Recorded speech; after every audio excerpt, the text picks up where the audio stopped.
Hai, saya Baharudin Majid Kasim, Ting Editor anda. Selamat datang ke Tinker Livebot Series. Sebelum kita mula, jangan lupa tekan butang like dan ikuti episod kami seperti link terlihat yang di bawah. Okay. Assalamualaikum, salam sejahtera. Saya Cikgu Bahar ingin menyampaikan subjek sejarah bab 1 tingkatan 5, iaitu bertajuk kedaulatan negara.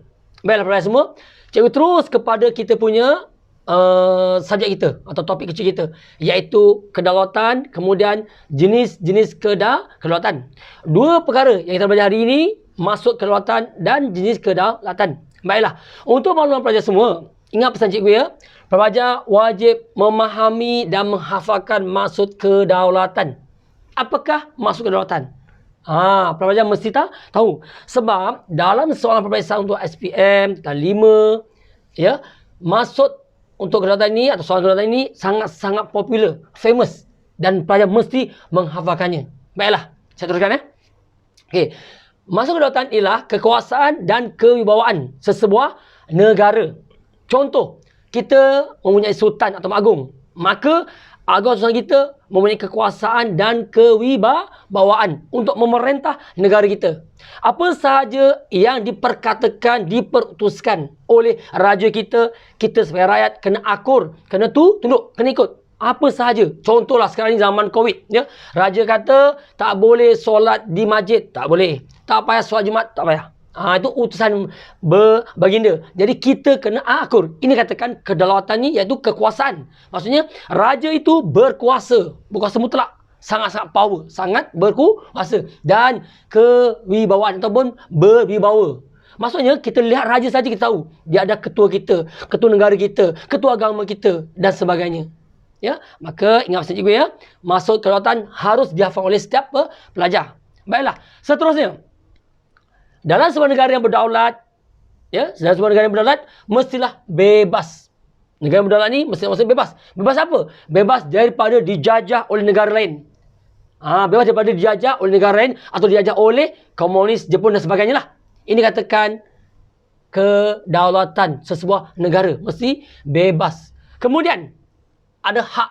Hak apa sini? Okay, ya? Hak iaitu untuk raja, hak untuk memerintah negara Malaysia. Contoh, ya, Malaysia kita, contoh raja kita, agung kita ada hak untuk memerintah negara kita, ada hak untuk apa-apa sahaja perutusan, apa-apa sahaja announcement. Ya, kita pun tahu ya, kita sekarang zaman Covid ni, zaman PKP ni, semua utusan daripada raja. Jadi kita kena akur, kena ikut.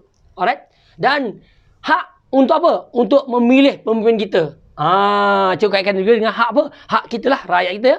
Kita sebagai rakyat, kita ada hak untuk memilih pemimpin kita.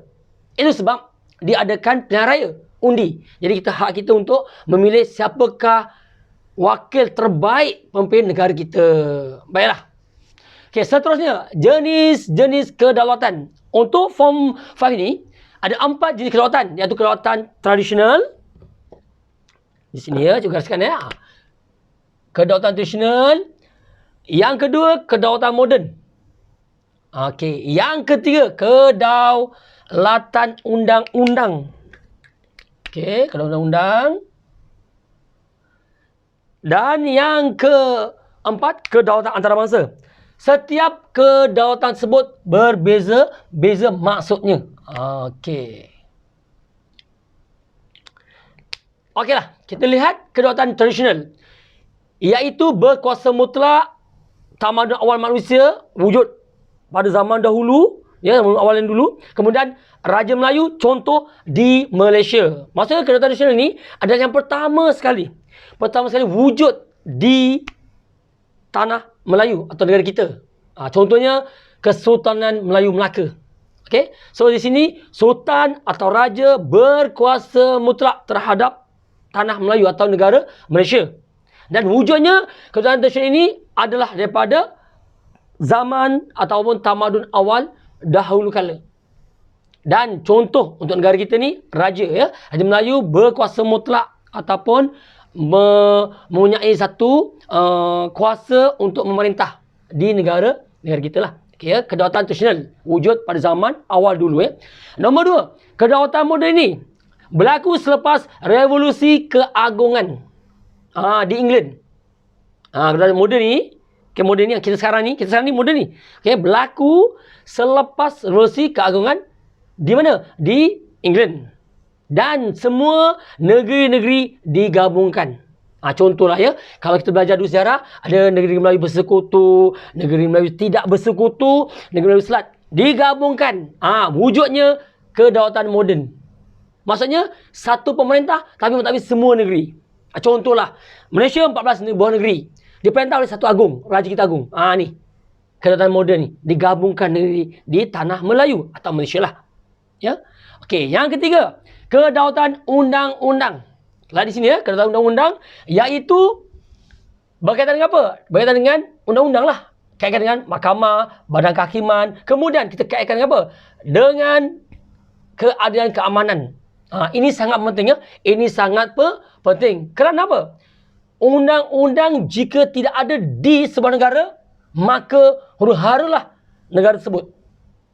Oleh itu, kebanyakannya ataupun memang selepas pilihan raya, yang pertama, undang-undang cepat-cepat ditubuhkan. Mahkamah-mahkamah ni cepat ditubuhkan. Kerana undang-undang ini backup negara kita.